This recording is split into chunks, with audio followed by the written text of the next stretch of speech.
Good afternoon and welcome to the SBAM Daily Briefing, briefing number 29. It's Monday, April 20th, day 28 of Stay Home, Stay Safe executive order, 10 days to go until the end officially of the existing order. This just continues to be our effort to update small businesses anywhere in the state. We made a decision early on that this would not be just for members, that it would be for small businesses anywhere in the state. And we continue to do a briefing every day at 3 o'clock. So you're welcome to join us at any time.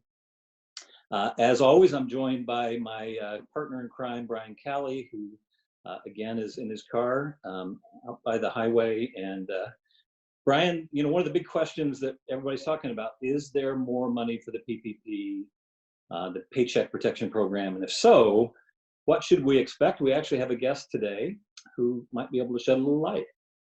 Yeah, thanks, Rob. And yeah, we're really thrilled with what we've heard over the weekend with respect to the Paycheck Protection Program. Now, most people that are watching this briefing know that what that is. It's a forgivable loan to cover the next couple months of payroll expenses and also rent and interest and utility payments. And so this is there's been a lifeline to small businesses. When it first came out, we knew that amount was going to last.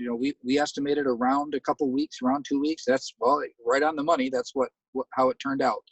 And over the weekend, the president and the speaker and the secretary of treasury and the Senate Majority Leader all seemed to kind of coalesce around making some progress and making an additional allocation. And so we wanted to get a little bit of insight into what to expect this week. So we have invited Congresswoman Alyssa Slatkin from the 8th Congressional District. She has been very, very accessible, by the way, to the small businesses of Michigan and to our association when we have a need for some information or some help.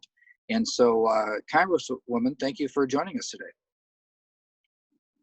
Thanks for having me. Appreciate having me on. Well, I thought we could just jump right in and maybe get a little sense for the timing of what to expect. Most people watching this, even though they're really smart, talented business people, they don't necessarily know much about how Congress works. And frankly, they don't need to know most of the time. But in this case, they really do. Yes. So what can we expect to happen over the course of this week, and what sort of action and timing do you expect? Sure. So over the weekend, as you said, we had some important breakthroughs about the next big emergency appropriation for COVID-19. We've done 3 packages so far. This would be the 4th. The 3rd one, the CARES Act, was the big kahuna, $2.2 trillion about 2 weeks ago. With $349 million for the Small Business Administration, mostly for the PPP program, but also for the EIDL loans as well. So we know that those programs ran out of money. We know that our small businesses were super concerned about it. And over the weekend, we negotiated a package with some of the following. And the timing of it, I believe, is this week, which is very, very good. So we have over $300 billion going into the PPP program, which is great. We have an additional $50 billion going into the EIDL loans, these economic injury disaster loans, which are a different category of SBA loans. You apply direct to the SBA. Then we have $75 billion for our hospitals, since we know our hospitals are just hemorrhaging money right now. And that signal was loud and clear from them. And then an additional $25 billion for testing. So the negotiations that are still being finalized are not really on the top lines of those numbers. They're on the implementation.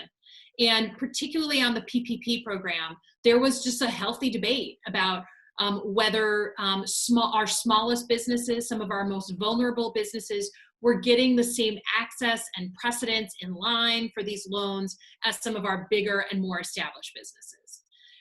And so we're discussing whether there be additional implementing guidance put on the SBA, which would say, hey, a certain percentage have to go to small businesses or veteran-owned businesses or minority-owned businesses. That's the heat of the debate.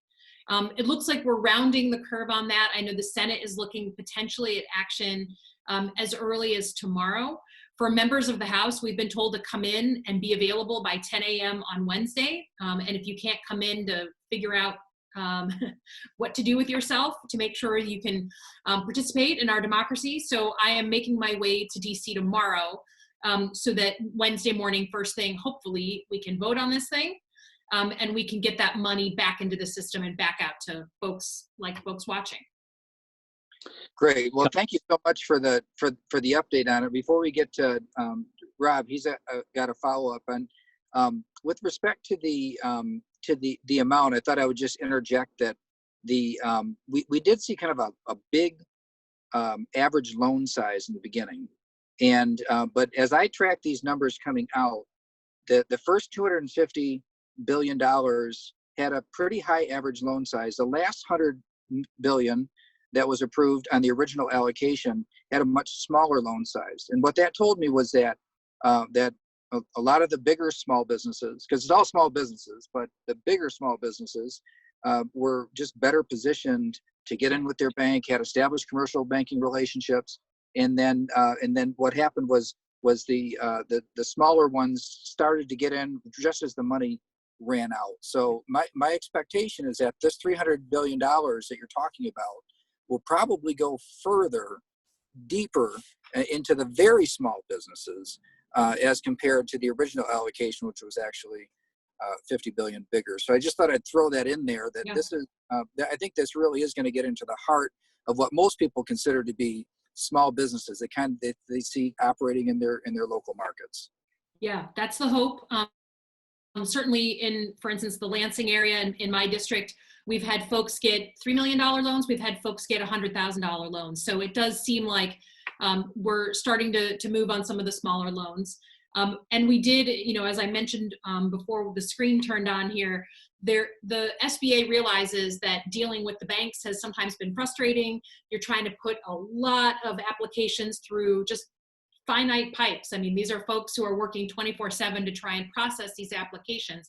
So they did authorize like different and new lending organizations to start processing these applications. And I went on the website over the weekend just to test it out, because a couple of my brothers and one of my cousins is applying for these loans.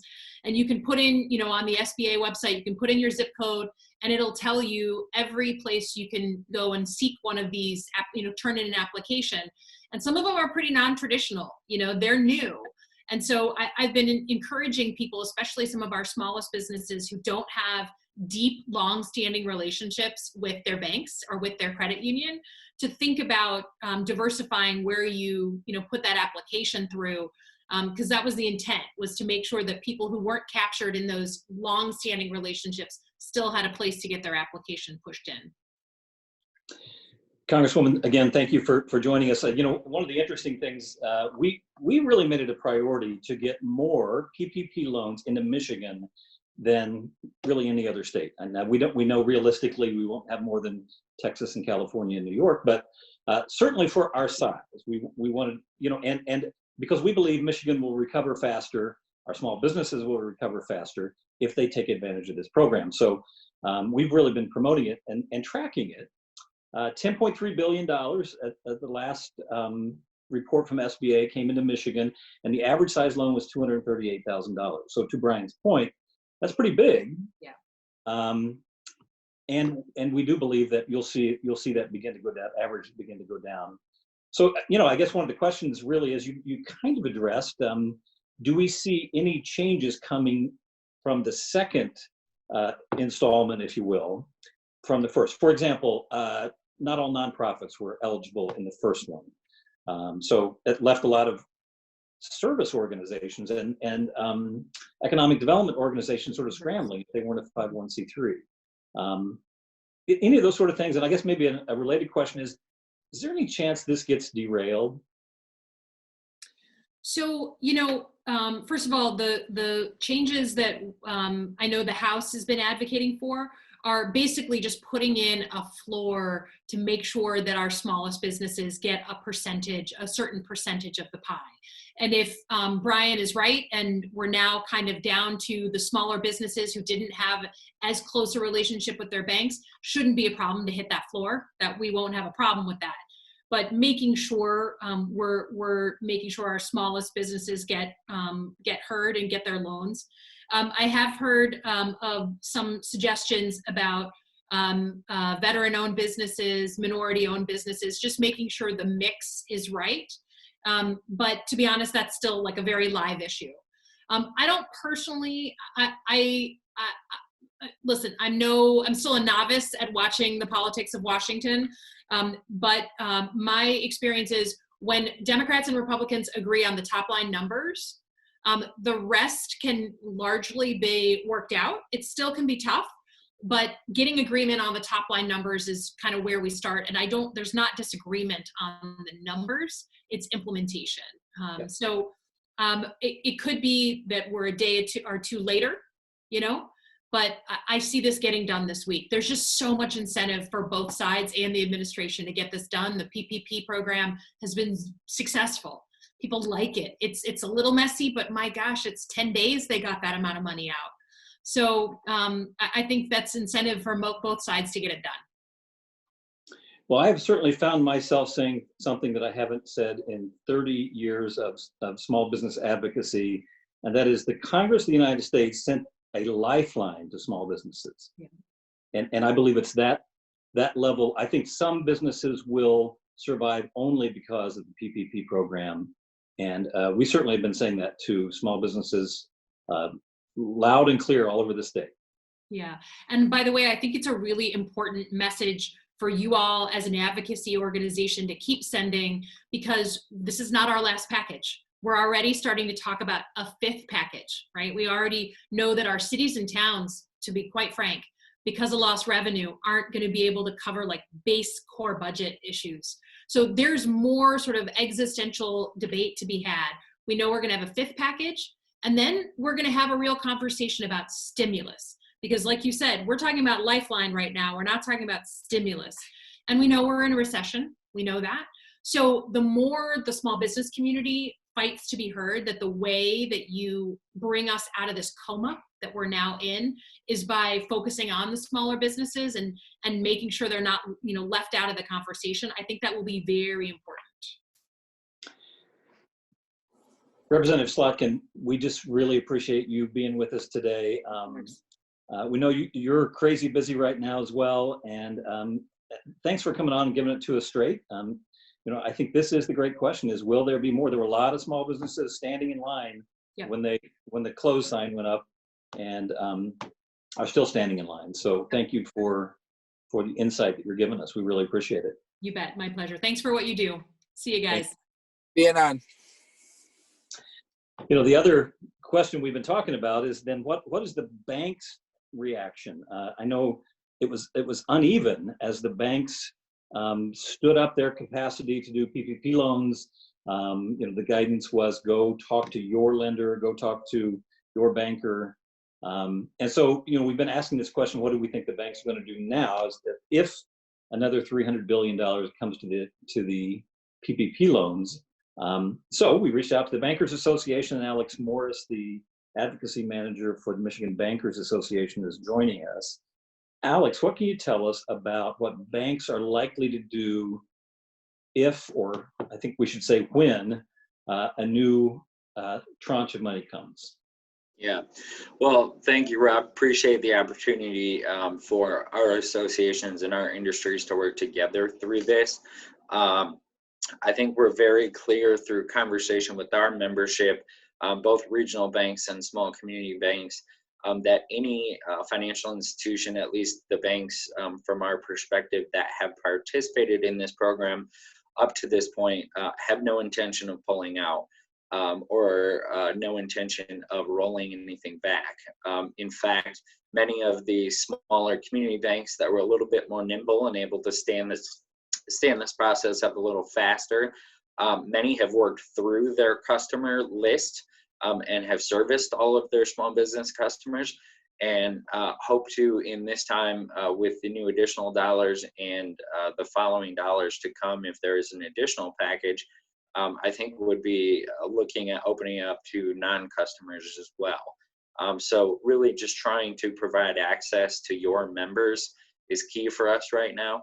For some of the larger banks who had a little bit of difficulty standing the program up, they have been working around the clock, as the Congresswoman mentioned, and as you mentioned as well. I'm getting emails at 12, 1, 2 in the morning on Saturday, on Sunday, from banks all across the state who are working as long as they can, as much as they need to stand these programs up. Unfortunately, for some of the larger banks who have a bigger capacity, a larger number of initial customers, that has been a little bit of an obstacle. But from our conversations, the bank who I think has had the most trouble looks to be breaking through, and I think everybody will be ready to start submitting these loans before Congress appropriates the second round of funding. Well, it's yeah, I wonder if you could give us a sense for those who are still kind of in line, if you will, had an application in, but it just didn't make it through. Sure. Are they? Do you expect that they'll still be in line, or will they need to reapply, or is that just different depending on which bank you're talking to? I think pretty straightforward and pretty confidently, and I will give this caveat that I can share what we know based on the available information. And as all of your members know, it has changed by the hour over the past 10 to 14 days. But what we know right now is that if you have submitted to your lender an application, all of our members to a person, every member that we've had a conversation with has a list, has all of that documented, and the hope is once the portal is open again and they're able, that they will start submitting those applications. The vast majority of banks are doing it first come, first serve, as they were instructed by the SBA. So if you have a customer, if you have a business who you got your application into your lender, but you didn't receive your SBA loan number, I would encourage you to be patient and keep it with that institution. I would hate for somebody to pull an application and go to another institution only to find that they end up at the back of the line, and it ends up causing additional delays in that access to capital that is so important to your members right now during this crisis. Yeah, I think that is, you just anticipated my next question, which is, I think people are saying, I was standing in line, the money ran out while I was in line. What makes me think this line is going to move fast? Should I go get another line? And it's a practical question. So it sounds like your advice is stay right where you are. That you believe that the banks who have that you already have a customer relationship with, or you have a lending relationship with, is your best bet as a small business. Yeah, absolutely. And I fully understand the frustration for some of those folks who likely have been working with their institution for 9, 10, 11 days and keep hearing that we're working on it. And that can absolutely be frustrating. I think I would hope that you would be surprised at how quickly it moves once that dam breaks, so to speak. Once you can start submitting those applications, I think part of the delay, I know for a fact through conversations with our members, that part of the delay they've experienced is really standing the system up that's going to be able to handle that capacity. But once it's stood up, I think it will go very quickly. So, and I do know that the banks have been instructed by the SBA to work with their customers first. So if you are at a bank that you already have a lending relationship with, I know it's frustrating, but yes, I would advise patience right now, because I think in the long run, you will get access to that capital that is there faster if you wait for the doors to open again than if you were to go stand in the back of the line. All right. Well, thank you, Alex, for joining us and shedding a little light on this. It's certainly a question that a lot of people are asking us right now. We appreciate the relationship also with the Michigan Bankers Association, and just keep the lines of communication open. Thanks for joining us. Absolutely, will do. Thank you very much for the time. I appreciate it. Yep. So Brian, the other big question hanging out there right now is, when will it be over? What does it look like when we open the economy back up? Today, the Michigan House Republicans came out with their own proposal What's in that, and what should we know? Well, we saw last week the Senate Republicans came out with a plan, if you will. The House Republicans came out with one just today, and it looks at, much like others that we've seen. It has different phases, and it also puts different counties regionally based on their infection rate criteria and the overall risk profile into different categories. So they would have Southeast Michigan, where it's been, of course, much tougher. Under the House Republican plan, immediately it would look a little bit different, but not a lot different. The updated Homeland Security list, for example, would be adopted there, and some other, much lower risk professions.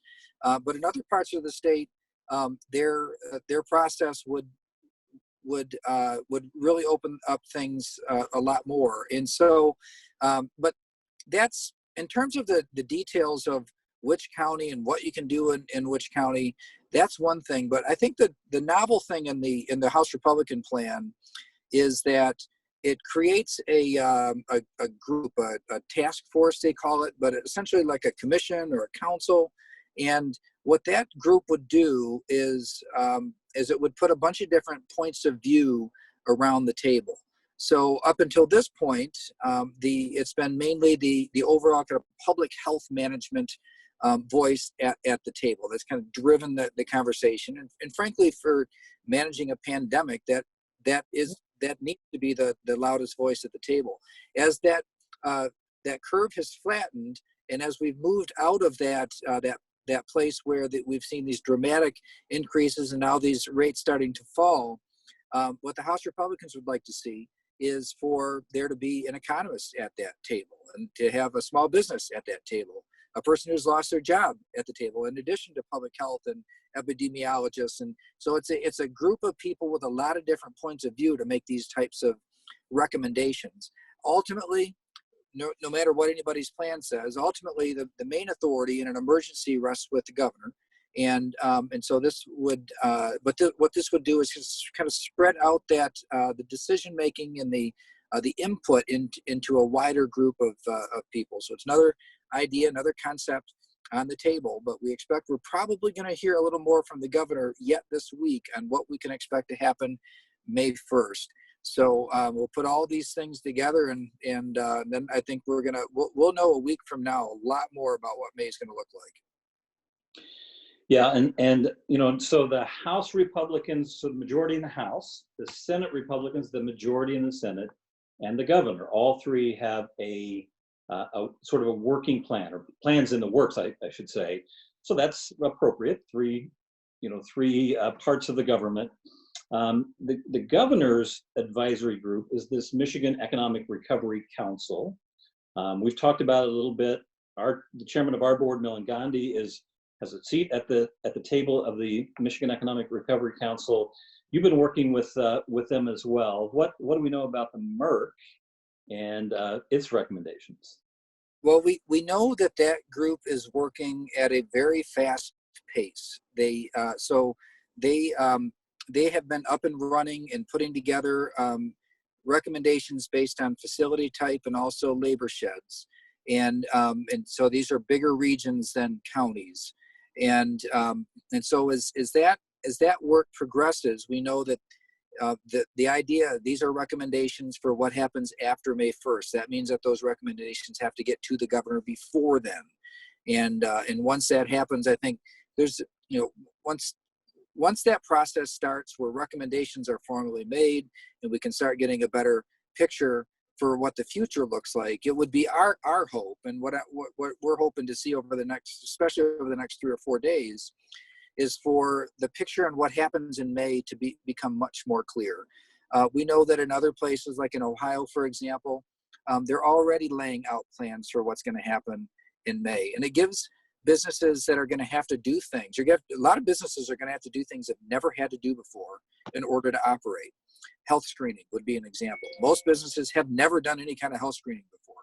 And so giving some heads up about what is going to be required in order to operate will give businesses a chance to ask questions, to develop plans, and to be ready to open up and do it in the right way if they're one of those who are allowed to at that point. So so we know that everybody's working. It seems like the pace has really picked up, and we're pretty happy about that. We just got to get the information out. Well, we may get some additional insight tomorrow. The governor is joining us on this briefing tomorrow at 3 o'clock. And I know you're working closely with the governor's office and with the MERC, the Michigan Economic Recovery Council. So maybe we'll hear a little bit more tomorrow at 3 o'clock. Yeah, I mean, at least we're hoping to make sure that we're going to get, or hoping to get some insight in terms of timing. I mean, this is we know that she's not going to lay out the whole plan tomorrow, but little insight about the direction, how she's thinking. It seems like every day she says a little bit more, gets a little more comfortable about the direction that she wants to go. So I'm looking forward to having a chance to have a conversation. And the fact that she's willing to come and talk to small businesses directly on our briefing, I think, says that she does have a pretty good idea of the direction that she wants to go, and hopefully is going to be ready to communicate it. Yep. So also today comes a new poll, this one by the Detroit Chamber of Commerce. Some interest, it was a poll of the general public, not of the business community. And I think it had some interesting sort of insight into how the public's thinking. Micah Babcock has had a chance to read it all the way through and is going to tell us some of its highlights. Yeah, thanks, Rob. So yeah, just exactly like you said, earlier today, actually, the Detroit Regional Chamber of Commerce released this poll that they did, and it's specifically on residents of the Metro Detroit area. Just reiterating what Rob said, this is not business owners specific. This is all residents within the Metro Detroit area. So the poll was specifically a 600 sample size survey regarding the COVID-19 virus conducted on April 15th and 16th through text message and automated call. Respondents were asked a series of questions, but I pulled out a handful that I thought would really be important for our members to hear. Okay, so when asked to describe their current work status through the COVID-19 crisis, 32% of respondents were not working prior to the virus. 19% continue to work like they did before the virus. 20% continue to work but are doing so from home. And 29% have been furloughed, laid off, or are currently unable to work. Among the 29% that are laid off or unable to work, 64% have filed for unemployment benefits, and 36% have not applied for unemployment benefits. Among the residents that were working prior now to the virus, 27.3% have now been forced to file for unemployment. That is a staggering number. Among the residents that were, like I said, 27.3%. 50% of respondents, the 600, so 300 of those respondents believe that Michigan is currently in a recession as well. The rest of the questions regarding workplace safety and kind of workers' concerns coming back to the workforce after the COVID-19 crisis kind of settles down. They were asked as how soon they would like to get back to work once the stay-at-home order is lifted. 20% said they would like to return right away. 19% after a couple weeks. 13% said they would return in 1 month. 25% said they would return in a couple of months. And 23% said they just simply didn't know. The last item I have here is when you go back to work, do you trust your workplace to keep you safe or not? And this is obviously a very important one. 60% of respondents said they did trust their workplace to keep them safe as an employee. 20% said they did not, and then 20% said that they were just not sure. One way or the other. But this data really just puts into perspective kind of the issues that we're going to be dealing with and businesses are going to be dealing with when we start to reopen the economy and people start bringing their employees back into the office. Thank you, Mike. You know, I think for me, one of the interesting insights was they were asked about the impact on their household's financial situation. And in spite of all the stimulus and unemployment, enhanced unemployment and other things, 47% thought the financial impact on their household was catastrophic or major. And I think that says a little bit about their willingness to spend money when we come out of this. And that you know, it's going to be one of those things that will be on the minds of small businesses. What's the mood of the consumer as we come out of this? Thanks, Mike. I appreciate it. By the way, speaking of surveys, We have a survey out in the field right now. If you haven't had a chance to fill out that survey, we'll connect it to this Facebook post again. And if you take a minute to do that, it's going to close at midnight tonight, and we'll have the results shortly. Also want to point out, mentioned last week, it just kind of came on our radar screen last week, that the U.S. Chamber Foundation has a new program called SaveSmallBusiness.com.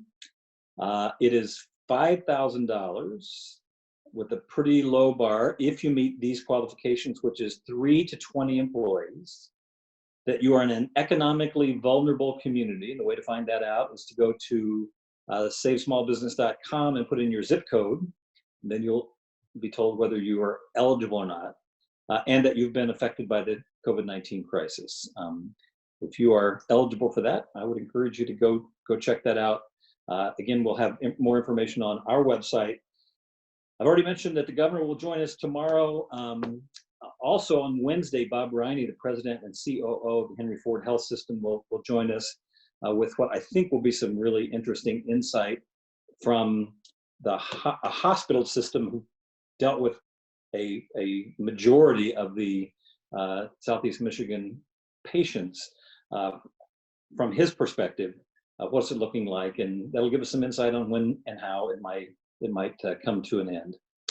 Thank you for joining us again today. We appreciate your confidence. We appreciate you joining us. Until tomorrow at 3, remember to wash your hands. And don't touch your face. See you tomorrow, everybody.